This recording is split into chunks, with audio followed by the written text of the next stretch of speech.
reconnaissait le clocher de Saint-Hilaire de bien loin, inscrivant sa figure inoubliable à l'horizon où Combray n'apparaissait pas encore. Quand du train qui, la semaine de Pâques, nous amenait de Paris, mon père l'apercevait qui filait tour à tour sur tous les sillons du ciel, faisant courir en tous sens son petit coq de fer, il nous disait « Allons, prenez les couvertures, on est arrivé ». Et dans une des plus grandes promenades que nous faisions de Combray, il y avait un endroit où la route resserrée débouchait tout à coup sur un immense plateau fermé à l'horizon par des forêts déchiquetées que dépassait seule la fine pointe du clocher de Saint-Hilaire. Mais si mince, si rose, qu'elle semblait seulement rayée sur le ciel par un ongle qui aurait voulu donner à ce paysage, à ce tableau rien que de nature, cette petite marque d'art, cette unique indication humaine. Quand on se rapprochait et qu'on pouvait apercevoir le reste de la tour carrée et à demi détruite, qui moins haute subsistait à côté de lui, on était frappé surtout du ton rougeâtre et sombre des pierres. Et par un matin brumeux d'automne, on aurait dit, s'élevant au-dessus du violet orageux des vignobles, une ruine de pourpre, presque de la couleur de la vigne vierge. Souvent sur la place, quand nous rentrions, ma grand-mère me faisait arrêter pour le regarder. Des fenêtres de sa tour, placées deux par deux les unes au-dessus des autres, avec cette juste et originale proportion dans les distances, qui ne donne pas de la beauté et de la dignité qu'au visage humain, il lâchait, laissait tomber à intervalles réguliers des volées de corbeaux, qui pendant un moment tournoyaient en criant, comme si les vieilles pierres qui les laissaient s'ébattre sans paraître les voir, devenues tout à coup inhabitables et dégageant un principe d'agitation infinie, les avaient frappés et repoussés. Puis, après avoir rayé en tous sens le velours violet de l'air du soir, brusquement calmé, il revenait s'absorber dans la tour, de néfaste redevenu propice. Quelques-uns, posés çà et là, ne semblant pas bouger, mais happant peut-être quelque insecte sur la pointe d'un clocheton, comme une mouette arrêtée avec l'immobilité d'un pêcheur à la crête d'une vague. Sans trop savoir pourquoi, ma grand-mère trouvait au clocher de Saint-Hilaire cette absence de vulgarité, de prétention, de mesquinerie qui lui faisait aimer et croire riche d'une influence bienfaisante, la nature, quand la main de l'homme ne l'avait pas, comme faisait le jardinier de ma grand-tante rapetissée, et les œuvres de génie. Et sans doute, toute partie de l'église qu'on apercevait la distinguait de tout autre édifice par une sorte de pensée qui lui était infuse. Mais c'était dans son clocher qu'elle semblait prendre conscience d'elle-même, affirmer une existence individuelle et responsable. Je crois surtout que, confusément, ma grand-mère trouvait au clocher de Combray ce qui pour elle avait le plus de prix au monde, l'air naturel et l'air distingué. Ignorante en architecture, elle disait « Mes enfants, moquez-vous de moi si vous voulez,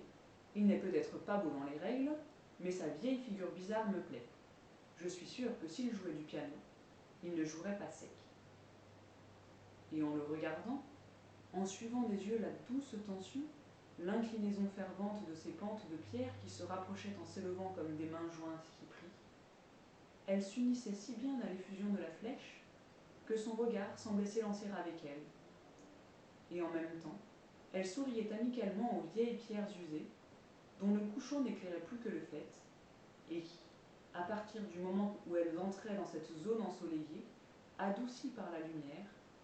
paraissaient tout d'un coup monter bien plus haut, lointaine, comme un chant repris, en voix de tête, une octave au-dessus. C'était le clocher de Saint-Hilaire qui donnait à toutes les occupations, à toutes les heures, à tous les points de vue de la ville, leur figure, leur couronnement, leur consécration. De ma chambre, je ne pouvais apercevoir que sa base, qui avait été recouverte d'ardoise, mais quand le dimanche je les voyais, par une chaude matinée d'été, flamboyer comme un soleil noir, je me disais « Mon Dieu, 9 heures. Il faut se préparer pour aller à la grand-messe si je veux avoir le temps d'aller rembrasser tante Léonie avant. » Et je savais exactement la couleur qu'avait le soleil sur la place, la chaleur et la poussière du marché, l'ombre que faisait le store du magasin, où maman entrerait peut-être avant la messe dans une odeur de toile écrue, fait remplète de quelques mouchoirs que lui ferait montrer, en cambrant la taille, le patron, qui, tout en se préparant à fermer, venait d'aller dans l'arrière-boutique passer sa veste du dimanche et se savonner les mains, qu'il avait l'habitude, toutes les 5 minutes, même dans les circonstances les plus mélancoliques, de frotter l'une contre l'autre d'un air d'entreprise, de partie fine et de réussite. Quand après la messe, on entrait dire à Théodore d'apporter une brioche plus grosse que d'habitude, parce que nos cousins avaient profité du beau temps pour venir de Tibersie déjeuner avec nous, on avait devant soi le clocher, qui, doré et cuit lui-même comme une plus grande brioche bénie, avec des écailles et des égouttements gommeux de soleil, piquait sa pointe aiguë dans le ciel bleu. Et le soir, quand je rentrais de promenade et pensais au moment où il faudrait tout à l'heure dire bonsoir à ma mère et ne plus la voir, il était au contraire si doux dans la journée finissante qu'il avait l'air d'être posé et enfoncé comme un coussin de velours brun sur le ciel pâli qui avait cédé sous la pression, s'était creusé légèrement pour lui faire sa place et refluer sur ses bords. Et les cris des oiseaux qui tournaient autour de lui semblaient accroître son silence, et lancer encore sa flèche et lui donner quelque chose d'ineffable. Même dans les courses qu'on avait à faire derrière l'église, là où on ne la voyait pas, tout semblait ordonné par rapport au clocher surgi ici ou là entre les maisons, peut-être plus émouvant encore quand il apparaissait ainsi sans l'église. Et certes, il y en a bien d'autres qui sont plus beaux vus de cette façon. Et j'ai dans mon souvenir des vignettes de clochers dépassant les toits, qui ont un autre caractère d'art que celles que composaient les tristes rues de Combray. Je n'oublierai jamais, dans une curieuse ville de Normandie voisine de Balbec,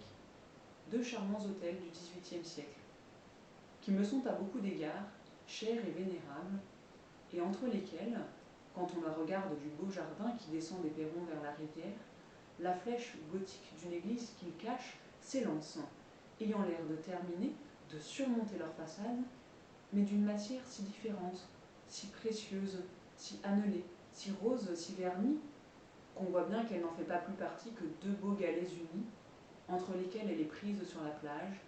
la flèche purpurine et crénelée de quelques coquillages fuselés en tourelles et glacés d'émail. Même à Paris, dans un des quartiers les plus laids de la ville, je sais une fenêtre où on voit, après un premier, un second et même un 3e plan, fait des toits amoncelés de plusieurs rues, une cloche violette, parfois rougeâtre, parfois aussi, dans les plus nobles épreuves qu'en tire l'atmosphère, d'un noir décanté de cendre, laquelle n'est autre que le dôme de Saint-Augustin, et qui donne à cette vue de Paris le caractère de certaines vues de Rome par Piranesi. Mais comme dans aucune de ces petites gravures, avec quelque goût que ma mémoire ait pu les exécuter,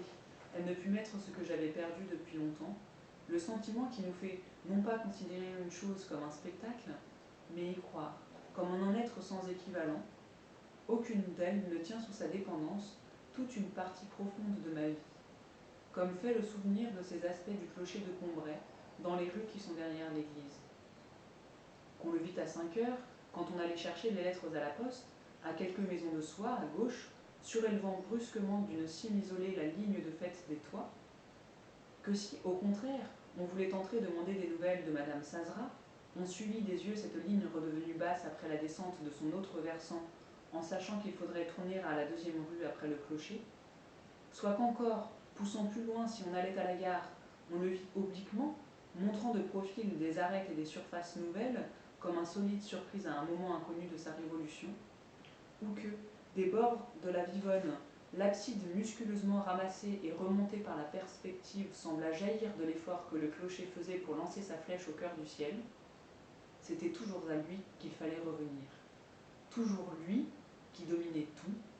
sommant les maisons d'un pinacle inattendu, levé devant moi comme le doigt de Dieu, dont le corps eût été caché dans la foule des humains, sans que je le confondisse pour cela avec elle. Et aujourd'hui encore, si dans une grande ville de province, ou dans un quartier de Paris que je connais mal, un passant qui m'a mise dans mon chemin me montre au loin, comme un point de repère, tel beffroi d'hôpital, tel clocher de couvent, levant la pointe de son bonnet ecclésiastique au coin d'une rue que je dois prendre, pour peu que ma mémoire puisse obscurément lui trouver quelques traits de ressemblance avec la figure chère et disparue, le passant, s'il se retourne pour s'assurer que je ne m'égare pas, peut, à son étonnement, m'apercevoir, qui, au milieu de la promenade entreprise ou de la course obligée, reste là, devant le clocher, pendant des heures, immobile, essayant de me souvenir, sentant au fond de moi des terres reconquises sur l'oubli qui s'assèchent et se rebâtissent. Et sans doute alors, et plus anxieusement que tout à l'heure,